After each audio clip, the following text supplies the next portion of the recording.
Selamat pagi teman-teman, Shalom.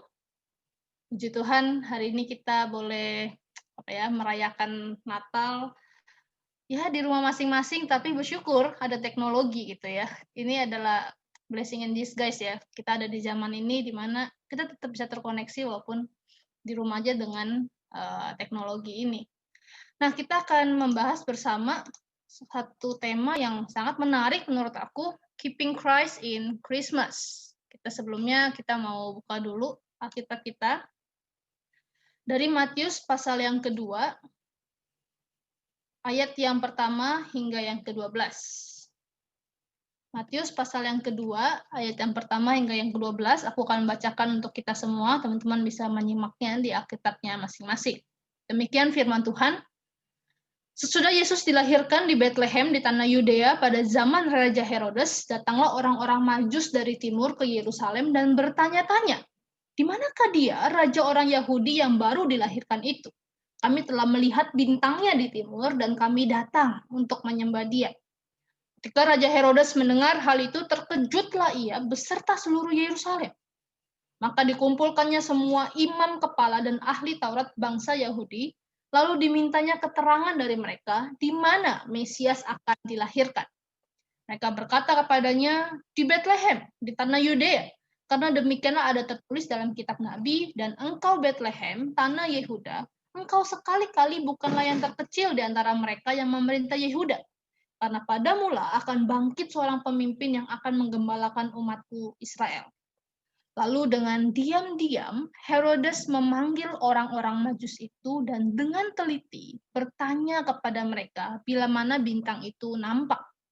Kemudian ia menyuruh mereka ke Betlehem, katanya, "Pergi dan selidikilah dengan seksama hal-hal mengenai anak itu, dan segera sesudah kamu menemukan dia, kabarkanlah kepadaku supaya aku pun datang menyembah dia."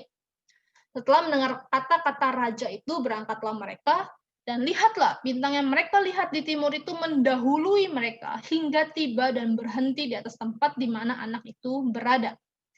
Ketika mereka melihat bintang itu, sangat bersukacitalah mereka. Maka masuklah mereka ke dalam rumah itu dan melihat anak itu bersama Maria, ibunya. Lalu sujud menyembah dia. Mereka pun membuka tempat harta bendanya dan mempersembahkan persembahan kepadanya, yaitu emas, kemenyan, dan mur. Dan karena diperingatkan dalam mimpi supaya jangan kembali ke Herodes, maka pulanglah mereka ke negerinya melalui jalan lain. Nah, teman-teman, ada seorang penulis novel terkenal, yaitu Max Lucado, yang menulis sebuah novel pendek yang berjudul Lilin Natal. Dan novel ini sudah difilmkan juga dengan judul The Christmas Candle. Nah, jadi dikisahkan berabad-abad yang lalu, ada sebuah desa kecil di Inggris yang penduduknya hidup begitu dekat dan erat sebagai sebuah keluarga. Salah satu penduduk di sana adalah sepasang suami istri yang bekerja sebagai pembuat lilin. Usaha mereka sudah berlangsung dari zaman kakek buyut mereka dan diturunkan ke generasi-generasi selanjutnya. Sudah menjadi sebuah legenda bahwa pada satu malam, di saat-saat menjelang Natal, seorang malaikat akan datang ke rumah pembuat lilin ini, kemudian menyentuh satu batang lilin, dan lilin yang disentuh malaikat itu dapat memberikan satu keajaiban bagi orang yang memilikinya. Nah, pasangan suami istri ini dikenal sebagai orang yang sangat baik di desa itu. Mereka selalu membagikan lilin ajaib kepada orang-orang yang paling membutuhkan. Tahun lalu, lilin itu diberikan kepada seorang anak perempuan yang sedang bergumul sebab pernikahan orang tuanya sedang di ujung tanduk. 2 tahun sebelumnya, lilin tersebut diberikan kepada seorang janda miskin yang anaknya terkena sakit parah, bahkan nyaris mati. 3 tahun sebelumnya, lilin itu diberikan kepada pendeta di gereja mereka yang akan diutus untuk bermisi ke suatu suku asing. Dan semua orang yang menerima lilin itu mendapatkan keajaiban yang mereka butuhkan. Orang tua yang hampir bercerai itu rukun kembali. Anak janda yang hampir mati itu sembuh kembali. Dan pendeta mereka bisa mendirikan sebuah gereja kecil. Dan penduduk-penduduk di suku asing itu banyak yang bertobat. Lilin Natal itu mengubah jalan hidup mereka. Nah, tahun ini seluruh penduduk desa sudah mulai bertanya-tanya, kira-kira siapa yang mendapatkan lilin itu? Kemarin lusa seorang ibu tua sudah meminta lilin itu, kalau-kalau lilin itu diberikan kepada dia untuk putrinya yang sudah mulai berumur tapi belum dapat pasangan. Keesokan harinya seorang bapak juga datang meminta lilin itu untuk diberikan kepada istrinya yang sudah sakit lama pendarahan, belasan tahun. Tadi pagi, seorang pedagang ayam yang sudah beberapa hari ini sepi pembeli juga meminta lilin itu. Karena tahun depan 2 orang anaknya akan sekolah keluar kota. Tapi di dalam hati si istri pembuat lilin itu pun sebenarnya mengharapkan suaminya menyimpan lilin itu untuk keluarga mereka sendiri. Dengan harapan anak perempuan mereka yang tidak ada kabar, yang sudah kabur dari rumah 7 tahun yang lalu, bisa pulang kembali. Atau setidaknya mereka tahulah di mana keadaan si anak perempuan itu. Mereka semua ingin lilin Natal itu mengubah jalan hidup mereka. Paling tidak untuk sekali ini saja. Teman-teman, meskipun kisah tersebut tidak nyata, tetapi pergumulan yang dialami orang-orang di dalamnya begitu nyata dan dekat dengan keseharian kita.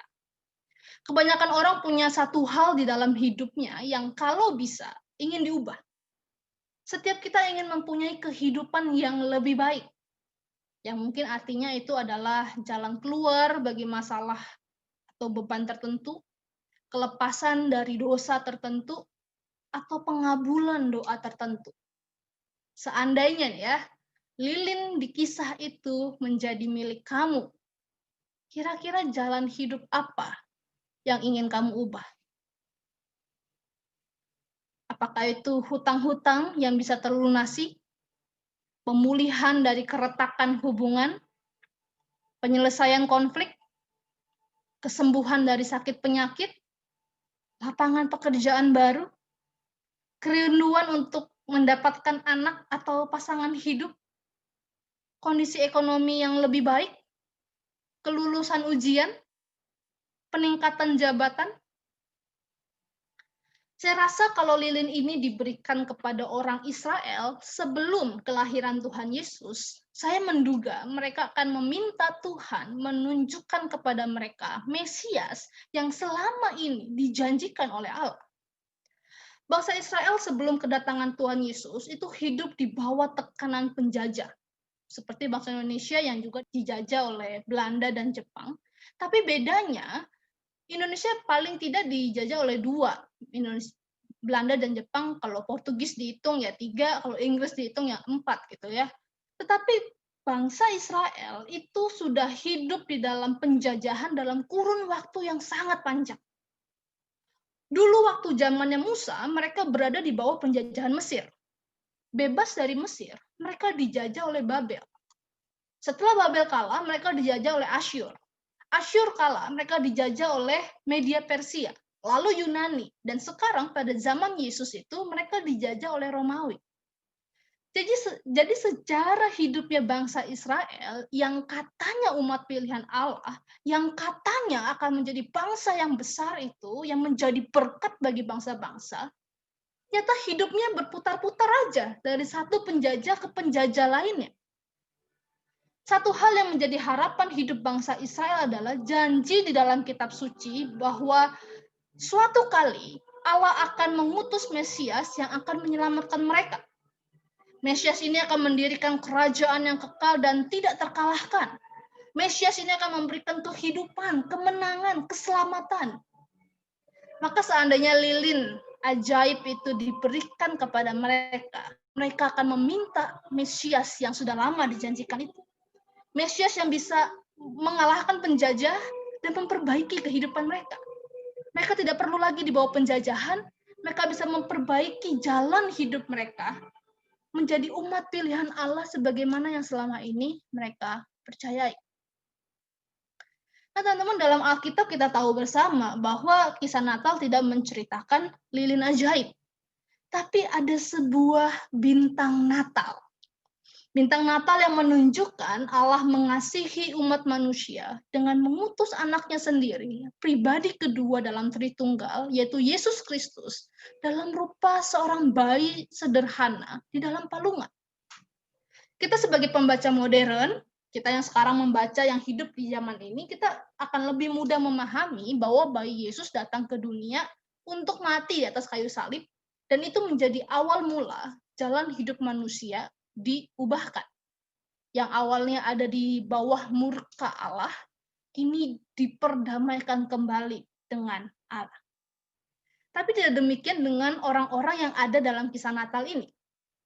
Bagi Herodes maupun ahli-ahli Taurat, kelahiran bayi Yesus mungkin sama saja dengan kelahiran bayi-bayi lainnya.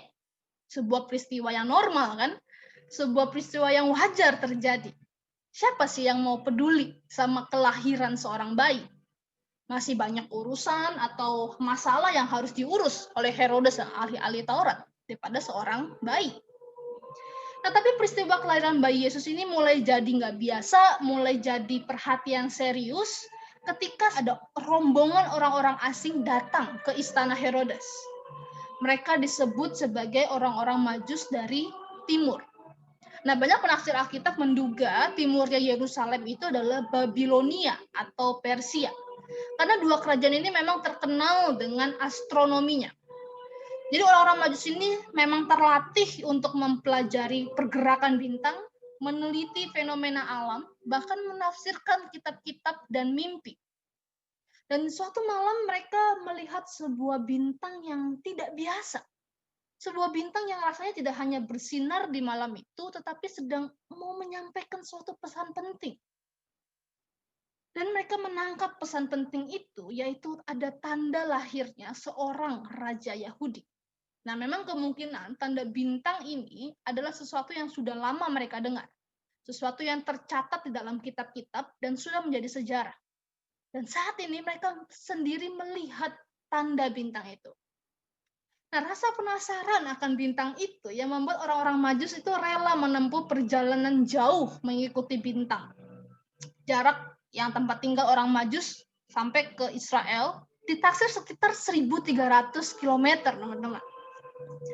Andaikan mereka menempuh perjalanan sekitar 30-an kilometer sehari, jadi mereka perlu berjalan kurang lebih 40-50 hari ke tempatnya Raja Herodes. Ini perjalanan yang memakan banyak waktu, tenaga, uang. Sehingga tidak heran ketika mereka sampai di Israel, mereka langsung datang ke istana Herodes karena mereka langsung ingin tahu, cepat-cepat pengen tahu maksud dari bintang itu. Langsung datang ke daerah yang dikuasai, yaitu Herodes, dan menanyakan raja yang baru lahir itu. Nah, ketika mendengar tentang bintang itu, menarik ya teman-teman, Herodes menyuruh ahli-ahli Taurat untuk meneliti. Memang ahli-ahli Taurat ini menguasai kitab-kitab Yahudi dan mereka mengecek kebenaran tanda bintang itu. Dan ternyata tanda bintang itu sangat cocok dengan kitab-kitab orang Yahudi yang menggambarkan ada seorang raja di daerah itu. Tapi ini aneh teman-teman. Meskipun ahli-ahli Taurat itu tahu dan itu sangat cocok dengan kitab mereka, tapi kenapa ahli-ahli Taurat kok tidak ikutan mencari, tidak ikut-ikutan pergi bersama orang Majus untuk memastikan kebenaran dari kitab yang mereka sudah temukan itu? Bukankah ahli-ahli Taurat adalah guru agamanya orang-orang Yahudi yang sebenarnya sudah mengharap-harapkan lilin ajaib yang bisa mengubah jalan hidup mereka? Dan mereka sudah melihat tanda itu jelas di dalam kitab mereka ditemukan. Ternyata teman-teman, kehadiran Allah hanya akan dialami oleh mereka yang peka akan pimpinan Tuhan. Orang Majus peka akan pimpinan Tuhan sampai-sampai mereka rela membayar harga, tenaga, waktu, uang untuk mencari dan menemukan sang bayi kudus itu. Tapi ahli Taurat tidak peduli akan hal itu. Orang Majus penuh harapan terhadap bintang Natal itu, tapi ahli Taurat mengabaikannya. Lalu pertanyaannya, bagaimana dengan kita hari ini, teman-teman? Adakah Natal tahun ini membawa sukacita dan damai di dalam hatimu?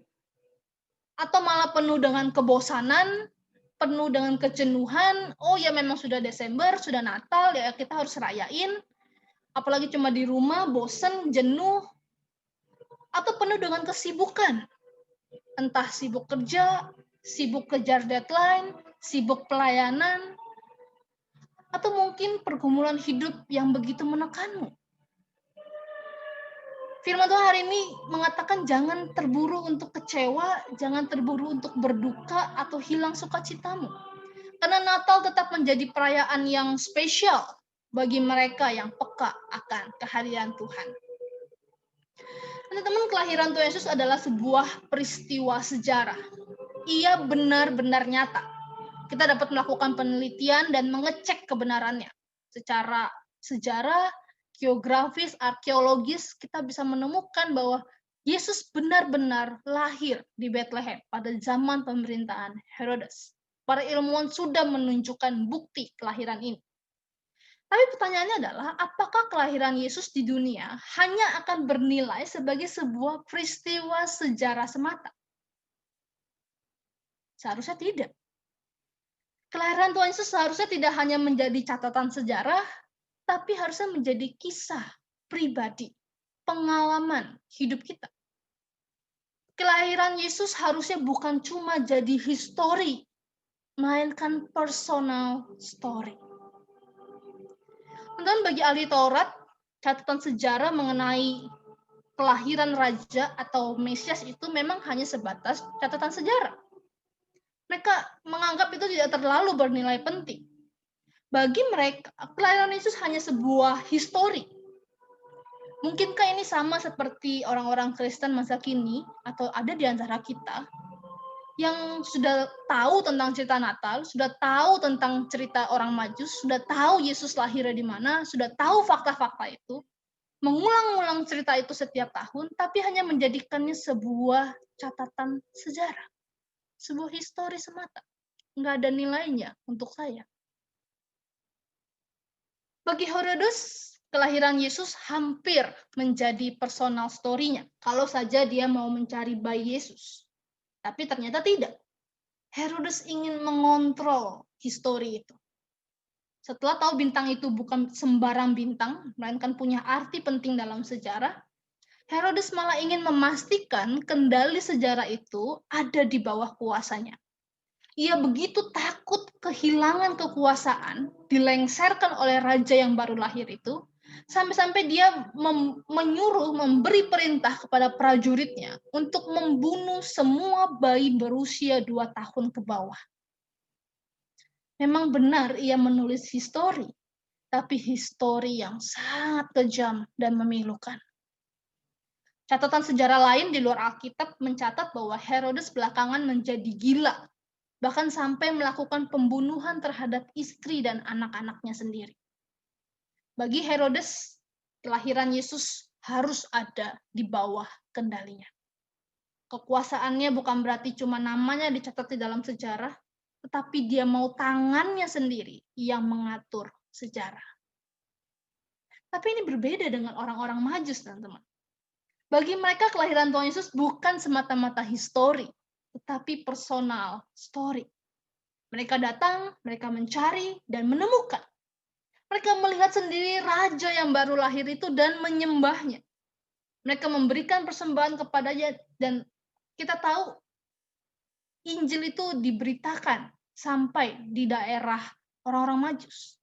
Kalau teman-teman baca di Kisah Rasul pasal yang ke-8, itu ada kisah orang Ethiopia yang memegang gulungan Yesaya, dan dia kurang lebih tahu cerita-cerita orang Israel. Kemungkinan dia tahu hal itu karena dari orang-orang Majus ini yang pulang dan mengabarkan kelahiran raja itu. Jadi cerita itu menjadi cerita yang beredar turun-temurun di tanah orang-orang Majus ini. Karena bagi mereka ini bukan cuma sekedar histori, tetapi personal story. Teman-teman, kata histori dalam bahasa Inggris bisa dipecah menjadi dua ya, his dan story. Story artinya cerita. Lalu his-nya ini mengacu kepada siapa? Bagi saya, his-nya itu mengacu kepada Tuhan sendiri. His story berarti his story. ceritanya Tuhan. Tapi ceritanya Tuhan itu tidak akan ada sangkut pautnya dengan kita kalau kita hanya melihatnya hanya sebagai catatan sejarah. Kita tidak mencari, kita tidak menemukan dia, kita tidak datang kepadanya. Cerita Tuhan tidak akan juga menjadi personal story ketika kita ngotot mau menulis cerita kita sendiri. Kita berusaha menggunakan tangan kita sendiri untuk mengatur story kita sendiri. Seperti orang Majus, cerita Tuhan hanya bisa berdampak di dalam hidup kita ketika kita mengizinkan Allah yang bercerita di dalam hidup kita. Mengizinkan cerita Tuhan menjadi cerita kita juga. Cerita Tuhan itu kita mau temukan, kita mau datang kepada Dia. Teman-teman, saya nggak tahu apa yang cerita kita sekarang ini, apa yang terjadi 9 bulan ini. Saya tidak tahu secara pasti apa yang terjadi, yang teman-teman alami. Adakah sekarang kita mungkin mengalami kegagalan berulang-ulang? Adakah kita sekarang sedang bergumul dengan dosa? Adakah hari-hari ini kamu sedang meratapi keluargamu yang berantakan, pernikahanmu yang terasa begitu sulit, kesehatanmu yang tidak kunjung membaik, orang terkasihmu yang baru meninggalkanmu, kebutuhan hidupmu yang semakin meningkat tapi pekerjaanmu tidak kunjung membaik? Maukah engkau hari ini datang kepada Yesus dan menemui Dia di Natal ini? Maukah engkau tidak menjadikan Natal ini hanya sebatas catatan sejarah, sebagai histori yang berlangsung dari tahun ke tahun? Tapi maukah hari ini engkau menjadikan kisah Natal ini, Yesus yang lahir itu, menjadi personal story, kisah manis di dalam perjalananmu dengan Tuhan?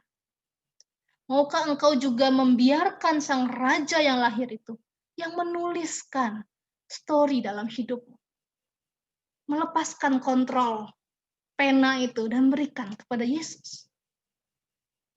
Teman-teman, ada seorang penulis lagu yang pernah mempertanyakan Yesus di dalam hidupnya. Dia menulis seperti ini. Kelahirannya kurayakan karena ada dalam sejarah. Datang membebaskan manusia, apa artinya? Yang ada artinya. Karena itu hanya sebuah sejarah, bukan? Sampai suatu kali ketika penulis ini bertemu secara pribadi dengan Tuhan dan mengalaminya secara pribadi, ia menuliskan ref lagu ini. Akhirnya aku bertemu Tuhan. Aku rasakan anugerahnya. Dia bukan Tuhan yang tinggal jauh dari aku dan yang mengabaikanku. Kini aku ditemaninya dan ku selalu dijaganya, memimpin sepanjang hidupku. Yesuslah hidupku. Lalu kita mau dengerin lagu ini ya.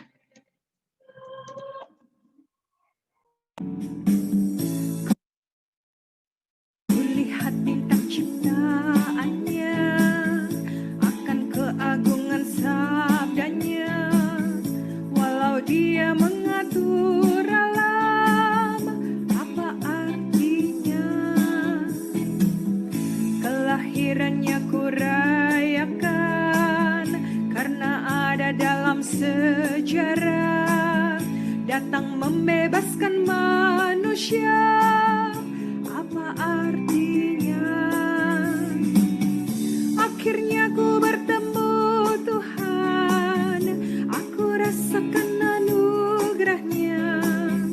Dia bukan Tuhan yang tinggal jauh dari aku dan yang mengabaikanku. Kini aku ditemaninya dan ku selalu dijaganya, memimpin sepanjang hidupku. Yesuslah hidupku. Kini aku ditemaninya dan ku selalu dijaganya, memimpin sepanjang hidupku. Yesuslah hidupku.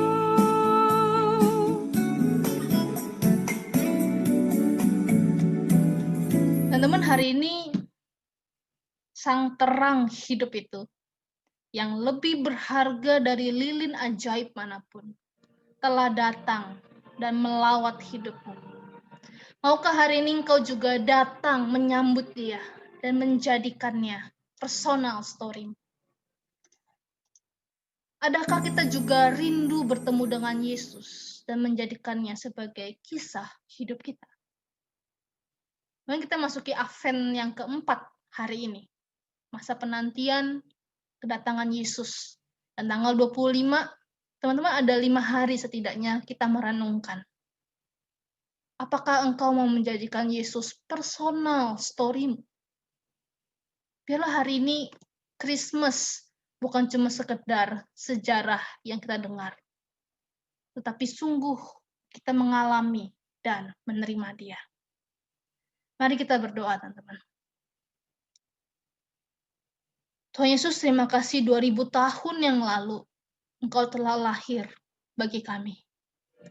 Dan biarlah itu bukan cuma menjadi sejarah fakta-fakta, tapi kami sungguh mau mengalami Engkau dalam kehidupan kami.